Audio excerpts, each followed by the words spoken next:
आज का पहला प्रश्न, क्या सत्य जानने के लिए मुझे घर, परिवार, नौकरी, धंधा, ये समाज, जाति आदि छोड़ने पड़ेंगे? देखिए, वो कैसा सत्य है जो कुछ छोड़ने से ही प्रकट हो, छूट जाएगा। जब इसका उत्तर मिल जाए तो समझना बिना छोड़े ही सब छूट गया। सत्य कहीं बाहर से अवतरित नहीं होता, ये आपके भीतर कहीं से उतरता नहीं, वो तो आपके भीतर सदैव था। बस आपने उस सत्य के ऊपर सामाजिक बंधनों की परतों से उसे ढक रखा है। जिस दिन वह उठ गया, उस दिन वह सभी दीवारें तोड़ देगा और पूर्णतः प्रकट हो जाएगा। जरा गौर करना, आपने उस सत्य के ऊपर कितना वजन डाल रखा है। प्रेम, क्रोध, लोभ, डर, अहंकार।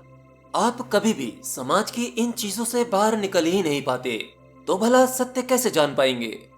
और यह भी एक सत्य है, आप इसे छोड़ नहीं सकते, बल्कि आप जैसे ही आध्यात्म की राह पर पहला कदम निकालते हैं और आध्यात्मिक मार्ग चुनने का निश्चय करते हैं, तो धीरे धीरे समाज के सभी बंधनों से आप मुक्त होने लगते हैं, प्राकृतिक रूप से।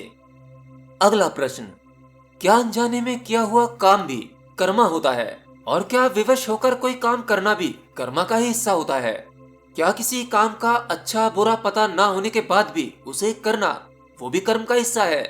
और क्या कर्म का फल इसी जन्म में मिलता है? अगर हाँ, तो हम फिर जन्म क्यों लेते हैं? देखिए, कर्मा के चक्कर से बचा नहीं जा सकता। अब चाहे कोई साधारण व्यक्ति हो या फिर कोई सिद्ध पुरुष, इस जन्म या पिछले जन्मों के संस्कारों को भोगना ही पड़ता है। आपके द्वारा किया हुआ हर एक कर्म, अब चाहे वो अनजाने में किया गया हो या जानबूझकर, वो आपके कर्म का ही हिस्सा है। या आपके द्वारा हुआ अनजाने में कोई कर्म आपका कर्म फल भी हो सकता है। कर्म फल अच्छा या बुरा हो सकता है, और कर्म फल आपको कर्म के रूप में ही मिलता है। जैसे मान लो अनजाने में आपसे कोई गलत काम हो जाए, आपको लगता है ये गलती से हो गया, लेकिन ये आपके कर्म का ही हिस्सा है। और आपके द्वारा किए हुए इस कर्म में किसी का हित या अहित होता है, तो जिस व्यक्ति के साथ हित या अहित हुआ होगा, ये उसके कर्मों का फल होगा, या ये उसे भोगना ही था। दूसरी बात, यह बात भी सत्य है कि आप जो भी कर्म करते हैं, उसका फल आपको इसी जन्म में मिल जाता है। लेकिन कर्म फल भोगने के लिए भी आपको कर्म करना पड़ता है, तो ये कर्म बढ़ते चले जाते हैं। यह प्रक्रिया रुकती नहीं है। जैसे आपने अभी कोई कर्म किया और कल आप उसका फल भोगोगे, उसका फल भोगने के लिए भी आपको कर्म करना होगा, अब चाहे जाने में या अनजाने में। कर्म तो आपसे फिर हुआ, क्यों, है ना? इसी प्रकार से ये कर्म चक्र बहुत ही कॉम्प्लिकेटेड है, और कुछ पिछले जन्मों के संस्कार भी रह जाते हैं जो हमें इस जन्म में भोगने पड़ते हैं। इसीलिए आपका संबंध इस जन्म में जितने भी व्यक्तियों से होता है, वो सब कुछ पहले से ही फिक्स है। आपको जितने भी लोगों से सुख या दुख प्राप्त होता है, वो सब आपके संस्कारों का हिस्सा है। लेकिन हाँ, एक योगी इस कर्म बंधन से मुक्त हो सकता है, क्योंकि वह चित्त की उस अवस्था को प्राप्त हो जाता है जहाँ उसे कोई भी कर्म छू भी नहीं सकता। वो फिर सदैव कर्म बंधन से मुक्त हो जाता है। कुछ इस प्रकार से, जैसे मान लो आपको कोई गाली दे, कोई अपमान कर दे, तो उस अपमान के बाद आपके भीतर क्या घटेगा, आपको कैसा लगेगा? ऑफ कोर्स आपको बुरा लगेगा। अगर आपको बुरा लगता है तो आप बंध गए उस कर्म में। अगर आपको बहुत अच्छा लगता है तब भी आप बंध गए। और अगर आप नाटक करते हैं कि जैसे आपको कोई फर्क पड़ा ही नहीं, किसी ने आपका अपमान किया, गाली दी या आपको मारा, परंतु आपको कोई भी फर्क नहीं पड़ा, तो इस प्रकार का नाटक करके आप स्वयं को धोखा देते हो। लेकिन एक साधु, एक योगी कर्म के बीच की रेखा पर स्थिर हो जाता है। एक दिन भगवान बुद्ध अपने भिक्षु के साथ गांव में भ्रमण कर रहे थे। तभी एक व्यक्ति ने आकर बुद्ध के मुंह पर थूक दिया। बुद्ध ने उसकी तरफ देखा और मुस्कुराए और कहा, आप जो कहना चाहते थे कह दिया, ठीक है, मैंने सुन लिया। और बुद्ध आगे की ओर बढ़ गए। बुद्ध के चित्त की क्या गजब की अवस्था रही होगी। अगर आज आपको कोई गाली देता है, अपमान करता है या आपको मारता है, तो आप खड़े होकर ऐसा नहीं कर सकते। आप उस व्यक्ति से हाथ जोड़कर नहीं कह सकते कि मुझसे गलती हो गई, शायद मेरे द्वारा गलती से कुछ ऐसे कर्म हो गए होंगे जिसके बदले मुझे आज ये अपमान, ये गाली या इस मार को भोगना पड़ा। इसमें मेरे ही कुछ गलत कर्म रहे होंगे, कृपया मुझे माफ कर दीजिए, मैं आपको माफ करता हूँ आपके कर्म के लिए। इस चित्त की अवस्था में आप कर्म बंधन से मुक्त हो जाते हैं। एनीवे, ये बहुत मुश्किल है, इसे आप चाहकर नहीं कर सकते। अगला प्रश्न। जब मैं ध्यान में जाने लगता हूँ, ध्यान करता हूँ, उसके बाद मेरे मन में बहुत से प्रश्न आने लगते हैं। मेरा मन विचलित होने लगता है।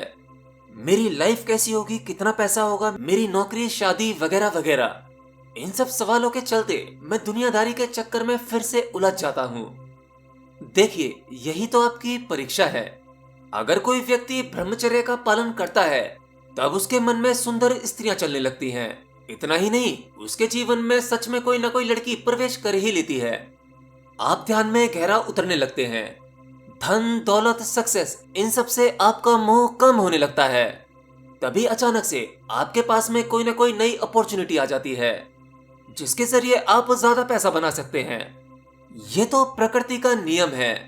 जिस चीज के पीछे आप अपनी इच्छाओं को लेकर भागोगे, वो चीज आपसे उतनी ही दूर होती चली जाएगी, और जिस चीज से मुंह मोड़ोगे, वो चीज आपके पास आने लगेगी। ठीक उसी प्रकार से आप ध्यान कर रहे हैं कुछ पाने के लिए, कुछ अनुभव को पाने के लिए। शायद आपके मन में चलता होगा कि एक योगी दुनियादारी के सुख सुविधाओं को छोड़कर पता नहीं अकेला क्यों बैठा रहता है। आखिर इसे बैठने में क्या मिलता है, इसके मन में क्या होता होगा, इसके चित्त की किस प्रकार की दशा होती होगी। आप इस प्रकार के अनुभव स्वयं पाना चाहते हैं, क्यों, है ना? यह आपकी चाहत है, और इस चाहत के चलते आप ध्यान करते हैं, और ध्यान में आपको कुछ हासिल नहीं होता। उल्टा आपको वो चीजें आकर्षित करने लगती हैं जो आपको लगता है आपके ध्यान में बाधा बन रही हैं। आपको छोड़नी चाहिए, वही चीजें आपके नजदीक आने लगती हैं।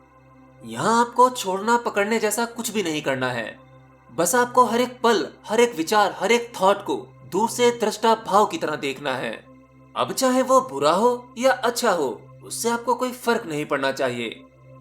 अगला प्रश्न। सही मेडिटेशन का अर्थ है पूरे दिन साक्षी भाव में रहना। अगर मैं सही हूँ तो कृपया मुझे इसका जवाब दें। और मेरे दो प्रश्न और हैं। पहला प्रश्न यह है कि मैं नाद ब्रह्म ध्यान और डायनेमिक मेडिटेशन दोपहर के समय करती हूँ, तो क्या यह समय ठीक है? क्योंकि मेरी गृहस्थी के हिसाब से मुझे यही समय सूट करता है।